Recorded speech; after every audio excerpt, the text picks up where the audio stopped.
From across the United Kingdom and around the globe, they came and they waited and they queued.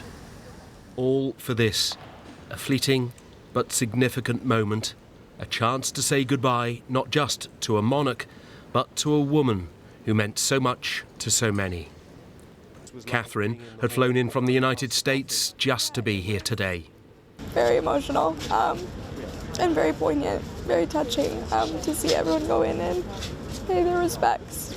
And you can just feel the love that everyone has for her. Other journeys weren't as far, but no less important.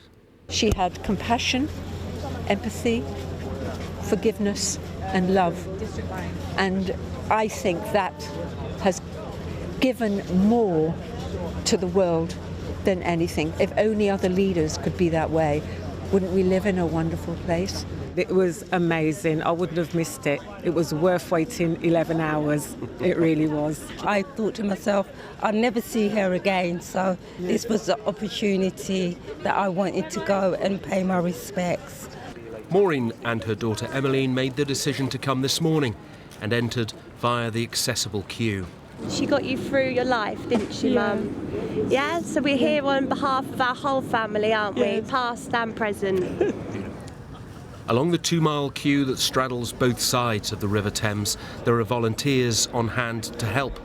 Multi-faith teams are here to offer support and solace. This morning, the Archbishop of Canterbury joined them after playing a leading role in recent days. And the idea of coming to see people here today? I see how people are, where they've come from. Most people are in very good shape. I had a couple of conversations yesterday where the process had renewed their sense of grief over their own losses. Yes, I've heard that a lot, yes. And you know that, and particularly coming out, chaplains have found that.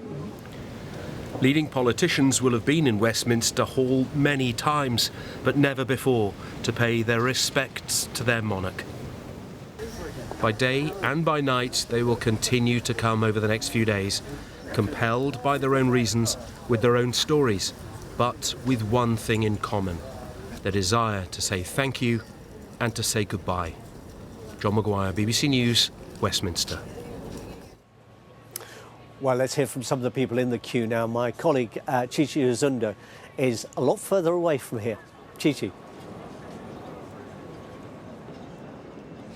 Hi, Sean. Yes, we're not actually that far. We're just next to Westminster. But as you can see, the queue is moving at a much slower pace than it has been all day. We started off in South London, in Bermondsey, and it took us about 4 hours to get to this point. And we're joined by Teresa.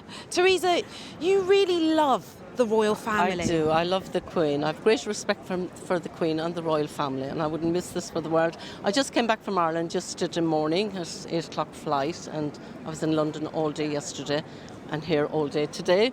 So I'm very pleased and blessed to be here.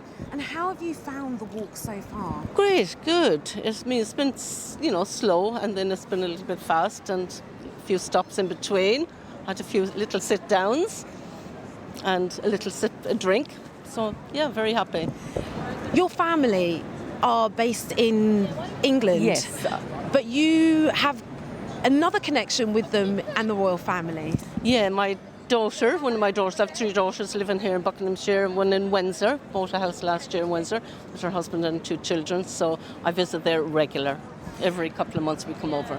And you said that you also attended Princess Diana's... Yes, I was at Diana's too, so that was very sad, and I cried all day, left flowers, and it was wonderful to be there, so and sad occasion. Have you thought about how you're going to feel when you actually get into the hall? Yeah, I'll be emotional, because I did shed a few tears for the Queen, and, I will be emotional. So what does the Queen actually mean to you? Well, she's an inspiration. She was an inspiration to the world, and we were very blessed to have her. And she never stepped out of the way in any way, so. And I understand that you have quite the collection of royal memorabilia. I have. I've collected Lady Diana's stuff since day one. And I have everything belonging to her. I've got my attic is full of stuff. I've got a library in my house, and that's full of her books, and got books on the Queen too. So what kind of things do you like to collect? Yeah, I've collected medals and cards and stamps, and I've got paperweights, everything. And how does your family feel about that? They don't mind. They don't mind. They know what I'm like. You know, I'm not a hoarder as such, but I do like that kind of stuff. I'm emotional when it comes to things like that, you know. So one of the things that people have quite enjoyed with this long walk is the people that they're meeting and the new friends that they're creating. How have you found? Yeah, I've met some wonderful friends and we've exchanged numbers and I've invited them over to Ireland. We live beside the sea, so, you know, I'm sure some of them will come back, yeah. So we will keep in touch. So, Teresa, we're going to maybe have a light jog to try and catch up where we left off. Yes, okay, Fingers crossed we can. But as you can see, this seems to be a slowing down point of the queue. It has been moving quite a lot, and we're hoping that it's not going to take the 12 hours that has been suggested by a number of stewards. We're hoping it will take us about 7 hours before we'll actually get to Westminster Hall.